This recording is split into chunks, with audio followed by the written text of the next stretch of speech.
So, the iPhone 8. Let's talk about the iPhone 8. So, when it comes to the iPhone 8, we pretty much know every single thing. So, we know everything from the exact design style with those almost non-existent bezels. We know the exact specs of the iPhone 8, all the main features such as wireless charging, that 3D front-facing camera, then Face ID for unlocking the phone, and authorizing Apple Pay payments, all of which, by the way, I've covered in this video. But there was one major thing, which we knew nothing about. Well, actually not that much about, and that was the camera. So there you go, a full iPhone 8 Leaks and Rumor episode dedicated just to the camera. So as always, grab some popcorn. Actually, you know what's better than grabbing some popcorn? Watching this video in 60 frames per second. So this video is actually 4K at 60 frames per second. So definitely watch it in 4K at 60 if you can, or at least 1080p at 60. Definitely change the frame rate to 60p because we'll need it for this one. And that's about it. So yeah, enjoy.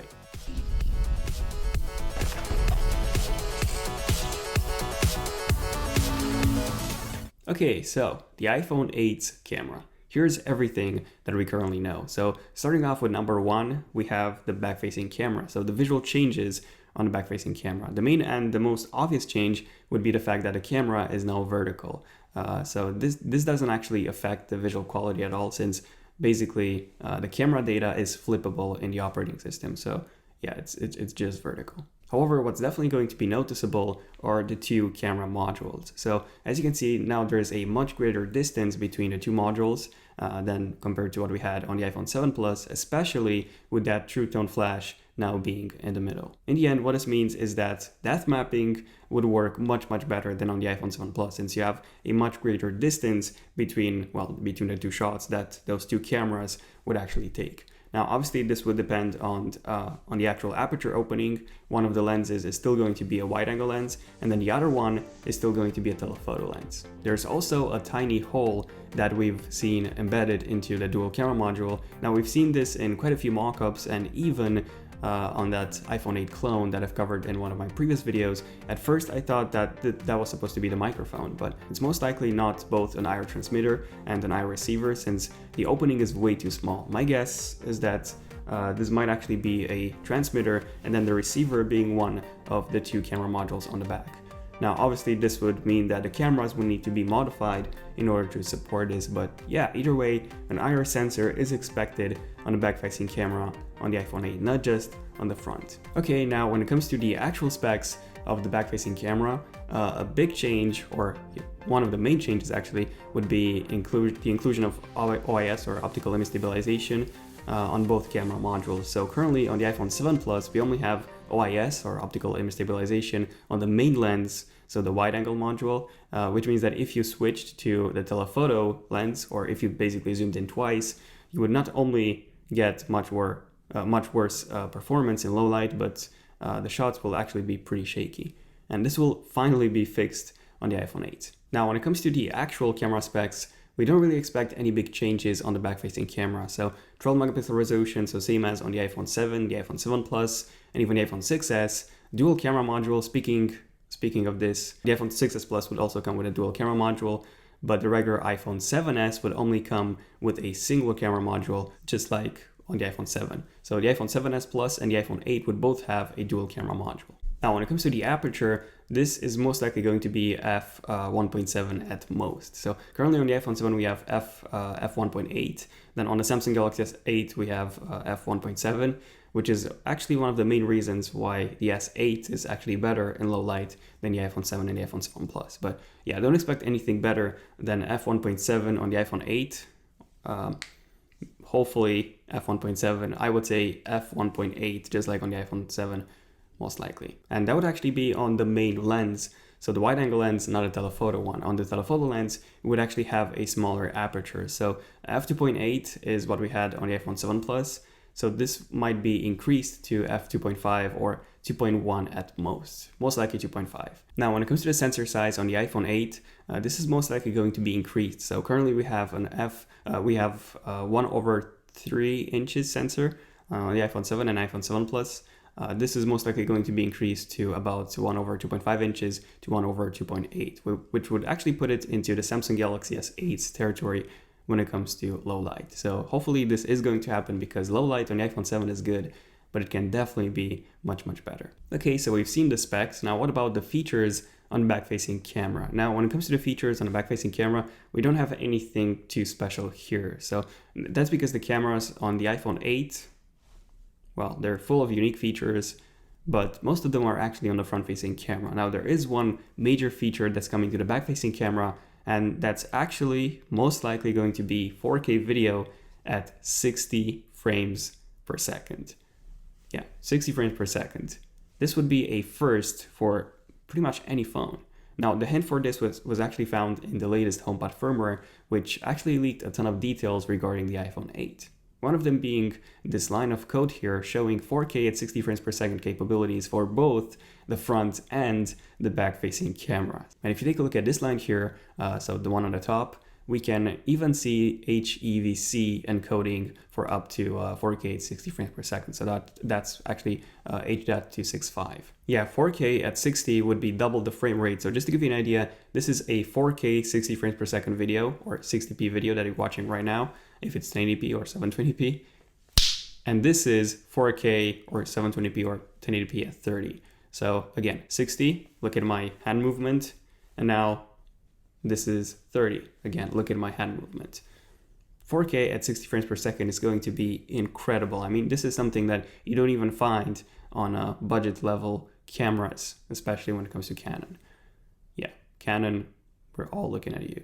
Nowadays, we have quite a few smartphones that can do 4K at 30, but the iPhone 8 would actually be the first to do 4K at 60 frames per second, which is just crazy. Yeah, I mean, the cheapest, if you take a look at DSLR cameras or mirrorless cameras, the cheapest one that can do 4K at 60 would be the Panasonic GH5, and that's like $2,000, $3,000. It's about in that range. So this is going to be amazing for filmmakers, as long as obviously you have enough light. So pretty excited for that. I mean, in the end, all you need to record 4K at 60 frames per second is one, a 4K sensor. So this would actually be a sensor with 8.3 megapixels, or a higher sensor, high resolution sensor. Number two would be a powerful processor in order to process obviously so many frames in such a high resolution per second. And then number three would also be a really fast internal storage that can save so many frames in such a high resolution, again, per second. And the iPhone 7 already has all of these. So it does come with a really powerful Apple A10 processor. And this is just a beast. I mean, it's so powerful that it even outperforms Core i5 processors from 1 to 2 years ago. And yeah, even Haswell i7s for that matter. It's just crazy.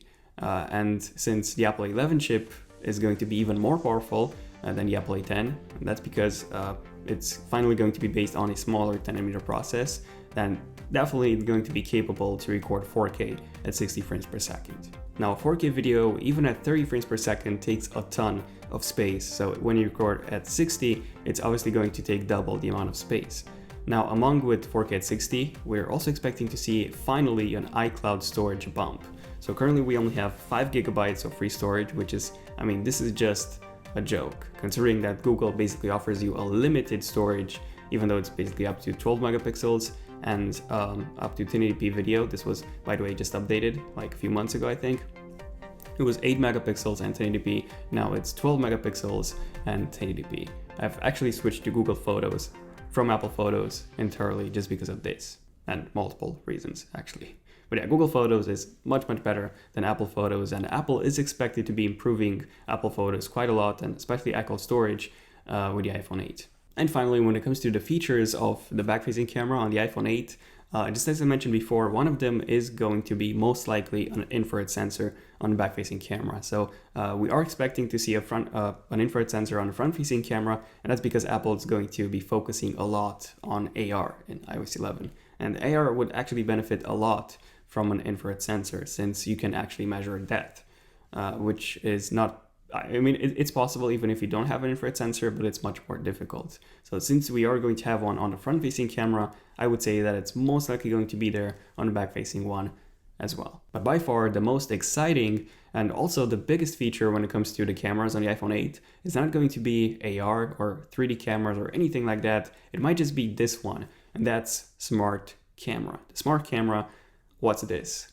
Well, the recently released HomePod firmware actually shows quite a few lines of code on this. So we have Smart Cam, we have scene document, so Smart Cam scene document, scene fireworks, scene foliage, scene sky, scene pet, and so much more. So what this means is that the iPhone's camera would be actually able to distinguish between different environments. Sort of like you have like multiple camera modes on a DSLR. So for example, you have the landscape photography mode, you have the portrait, and so on. You have the fast motion. So for example, if it detects a landscape shot, it would most likely be able to increase the vibrancy, and for a portrait, it could simply make the portrait look much more natural. And a few more lines of code from the HomePod firmware actually show the iPhone 8's camera being able to detect different mouth positions, such as closed, upper lip, down, and so much more. So there is quite a few mentions of also freeze motion. Now, what's freeze motion? Well, this is most likely a function that basically allows the iPhone 8's camera to detect a fast-moving object, so that it automatically increases the shutter speed. It takes multiple shots, and then it selects the sharpest one automatically without you having to do anything. So yeah, there's a ton of big features coming to the iPhone 8's back-facing camera. So what about the front-facing camera? This is going to be actually an even bigger change than the back one. And as you can see, the back one is already a pretty big change on the iPhone 8. Okay, so front-facing camera specs. What do we know about front-facing camera? Well, from the HomePod firmware that I mentioned before, we also know that the front-facing camera is also going to be able to record 4K in 60 frames per second video, not just the back-facing camera. And this is huge because of so many reasons. So first off, the iPhone 7 was actually limited to 1080p video on the front-facing camera, even though it had a 7 megapixel resolution camera, and then the Samsung Galaxy S8 comes with 8 megapixels, and it can do up to Quad HD. So the iPhone 7 could essentially do Quad HD as well, but for some reason, Apple knows why, they limited to 1080p. And basically with 4K at 60 frames per second, this won't just be the first front-facing camera on an iPhone that can do 4K, but also the first one that can do 60 frames per second. So yeah, this obviously means that the resolution on the front-facing camera is going to be increased as well. And that's because for 4K, you actually need 8.3 megapixels. So the 7 megapixel camera that we have on the iPhone 7 won't be able to do 4K. So 8.3 megapixels is most likely going to be the minimum resolution that we're going to see on the iPhone 8. So I would say that most likely a 9 or a 12 megapixel front-facing camera on the iPhone 8 is going to be the actual resolution. And hopefully this is also a wide-angle lens as well, hopefully. Now, when it comes to the features on the front-facing camera, we're finally going to see quite a lot of features, even more features actually than on the back-facing camera. So one of them being Face ID, so the ability to actually unlock your phone and also authorize Apple Pay payments by simply using your face. So this is basically the replacement for Touch ID. This is going to replace Touch ID entirely. Now, for all of this to be possible, we're also getting quite a few new sensors. So one of them being an iris sensor. We've seen quite a few leaks that show actually 2 iris sensors. Then we're also getting an IR, or an infrared transmitter, and an infrared receiver as well. In case you want to know more about how the front-facing camera would work and all the sensors and everything and how Face ID would actually work, I've done an in-depth video just on that in case you want to know more details about front-facing camera, about Face ID, and about Touch ID being replaced with Face ID, and yeah, Touch ID being removed completely. And yeah, quite a lot of new features coming to the front-facing camera and also the back-facing camera on the iPhone 8.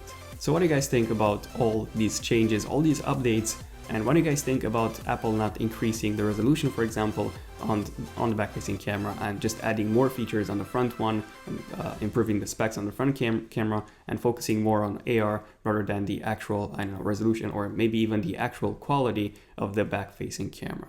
I think the iPhone 8s is going to come with some pretty big improvements next year, but for now, this is still one of the biggest camera changes we've ever seen in an iPhone, especially when it comes to the front-facing one.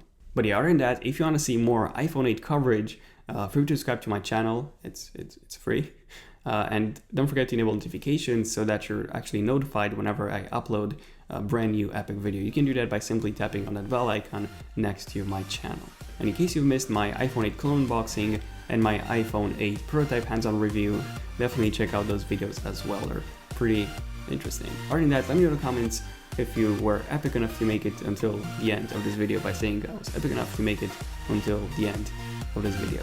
But yeah, other than that, feel free to give a like if you have enjoyed it, let me know. And I'm Daniel, and this is pretty much it. I'll see you guys in my next one. Son of Tech, signing out. Cheers.